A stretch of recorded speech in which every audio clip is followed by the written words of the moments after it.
De volta com Vida e Saúde, diretamente da nossa casa de verão, agora para falar de um assunto cada vez mais comum, a intolerância e a alergia a alguns tipos de alimentos.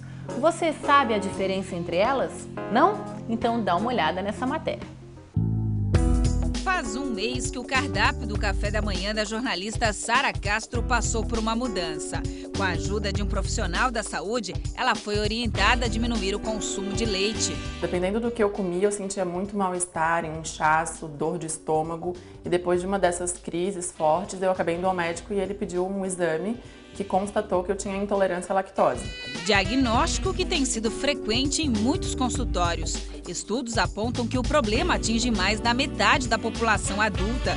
Pessoas que produzem quantidades insuficientes de uma enzima responsável pela digestão da lactose, o açúcar do leite.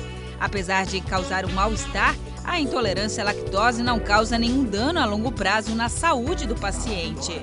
A intolerância à lactose, ela não reflete, ela não desencadeia nenhum tipo de reação imunológica. Então, a pessoa ingere a lactose, que é o açúcar que está no leite, não consegue fazer a digestão desse açúcar, ele não é absorvido. Como ele não é absorvido, ele fermenta, provoca gases e comumente vai provocar diarreia. Então, como não existe nada imunológico envolvido, se a pessoa quiser usar o açúcar do leite, se a pessoa quiser usar a lactose, porque está com muita vontade de comer um doce, de comer determinado alimento, não tem problema. Ela vai ter o desconforto, mas aquilo vai embora. Já para quem é celíaco, a questão é diferente. Cerca de 3% da população deve ter um cuidado muito maior. A intolerância ao glúten, principal proteína presente em alimentos como trigo, cevada e centeio, é permanente e o contato pode provocar a criação de anticorpos.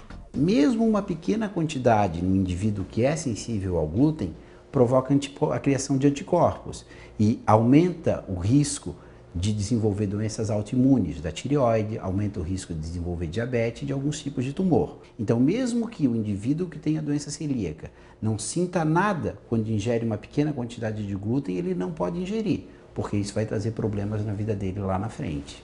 A doença celíaca pode ser diagnosticada em qualquer idade e os sintomas variam de pessoa para pessoa. O paciente pode se manifestar de diferentes formas. Antigamente só pensava em intolerância ao glúten no paciente que estava perdendo peso e tinha diarreia. Hoje tem paciente que tem intestino preso, tem paciente que só tem gases, tem paciente que tem afta, tem paciente que descobre uma doença de tireoide ou que tem diabetes, tu vai pesquisar, ele também é intolerante ao glúten. A intolerância ao glúten, que é a doença celíaca, ela vai ser diagnosticada através de exames de sangue, que confirmam a presença de anticorpos, e da biópsia da segunda porção do intestino delgado, que é feita através da endoscopia. O médico ainda destaca que o mal-estar na ingestão de alimentos também pode ser causada por uma reação alérgica. O principal alimento costuma estar presente no grupo dos frutos do mar. A descoberta acaba sendo feita logo após a ingestão. O indivíduo que é sensível àquele alimento, ele vai ingerir, vai fazer uma resposta alérgica que vai dar sintoma digestivo, dor, náusea, eventualmente diarreia, acompanhado de outros sintomas. Então, coceira na pele, vermelhidão na pele. Em casos mais graves, ele vai ter aquele chiaço, aquela sibilância e pode chegar a ter falta de ar grave, com edema de glote. Então, quando a pessoa sabe que tem alergia a algum determinado alimento, aquilo tem que ser cortado. Não tem uma quantidade que seja segura para usar, mas a alergia, ela não dá sintoma só digestivo, ela geralmente vem acompanhada de lesões de pele, coceira na pele, vermelhidão e sintomas de falta de ar que pode chegar até a obstrução nos casos graves. Quando diagnosticado com uma alergia ou uma intolerância alimentar, o paciente precisa ter uma nova dieta, o que para muitos é encarado como o fim do mundo.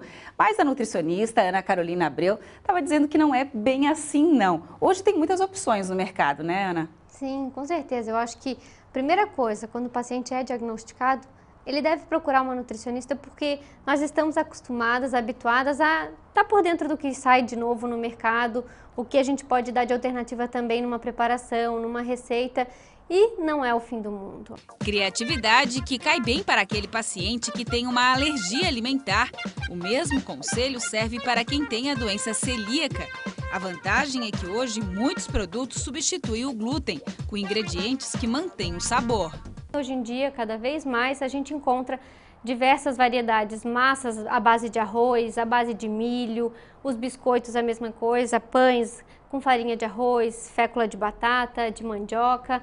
Existe uma variedade grande. E para fazer as receitas em casa também é bem possível conviver numa boa com a doença celíaca. O mesmo acontece com a intolerância à lactose.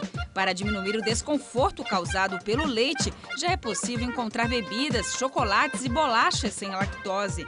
Diversidade no cardápio que, segundo a nutricionista, cai bem a todos. Quanto mais variada for a alimentação, menor é a chance de você desenvolver uma intolerância mais severa.